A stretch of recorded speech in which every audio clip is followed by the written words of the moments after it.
Magtatapos na nga ang taong 2025 ngunit hanggang ngayon hindi pa rin nakakaalis ang Golden State Warriors sa ika-8 seed na pwesto sa Western Conference. Kahit man nagkaroon sila ng 3-game win streak noong nakaraan, agad nga itong nabawi sa kanilang pagkatalo laban sa Toronto Raptors.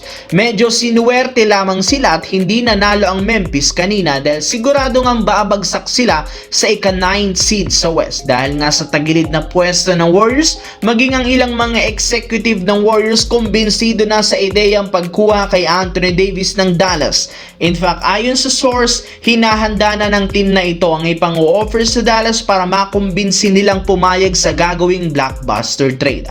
At kabilang sa mga malalaro na binubuong package dito, nina Jonathan Kuminga, Draymond Green, Brandon Podziemski at multiple first round pick. Though mahihirapan ang team na ito na i-pull off ang ganitong klaseng trade, worth it rin naman ang pagkuha kay Davis na napakalaki ng may aambag sa team at magpapabago sa takbo ng kanilang prangkisa. Samantala, kagaya ng napag-usapan natin maliban kina LeBron James at Luka Doncic, isa rin naman sa mga naging dahilan ng pagkapanalo ng Lakers ngayong araw ay dahil sa impressive na performance dito ng kanilang point guard si Nick Smith Jr. na naging sobrang agresibo sa pagtatala ng 21 points, 3 rebounds sa kanyang 8 out of 14 shooting. At pagkatapos ng laro, mismong si Coach JJ Redick nang nagsabi naging magaan para sa Lakers ang kanilang laro dahil kay Nick Smith na siyang naging third option ng team sa opensa. Sinabi rin naman ito na isa si Smith sa mga pinakamahalagang player ngayon sa lineup.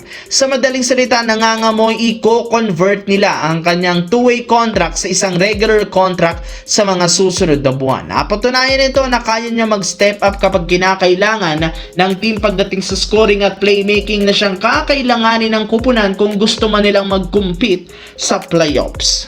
Sa kabilang banda, para nga sa inyong kaalaman, ang Atlanta Hawks ang isa sa pinaka nag-i-struggle na team sa pagkakatalo nila sa last 6 games ngayong season na siyang nagpabagsak sa kanilang record na 15 wins, 18 losses bilang top 10 sa East. 2 beses pa lang silang nananalo sa huling 10 laro at ang masakit pa dyan, nagsimula na ngang sunod-sunod na talo simula nang bumalik si Trae Young mula sa injury. Matapos maglaro itong muli sa lineup, tilay ng lamya bigla ang performance ng team sa opensa at depensa. Ilang beses sila ditong natalo sa crucial minutes at natatambakan pa ng may hinang koponan. Kaya hindi na nakakagulat bakit may lumabas na balita ngayon na handa ng bitawan ng front office ng Atlanta si Trae Young. Matagal na rin naman itong gustong gawin ng Hawks gayong hindi siya binigyan ng bagong kontrata. Kaya pwede nila itong ipamigay ang kanyang expiring contract para makakuha ng bagong papalit sa kanya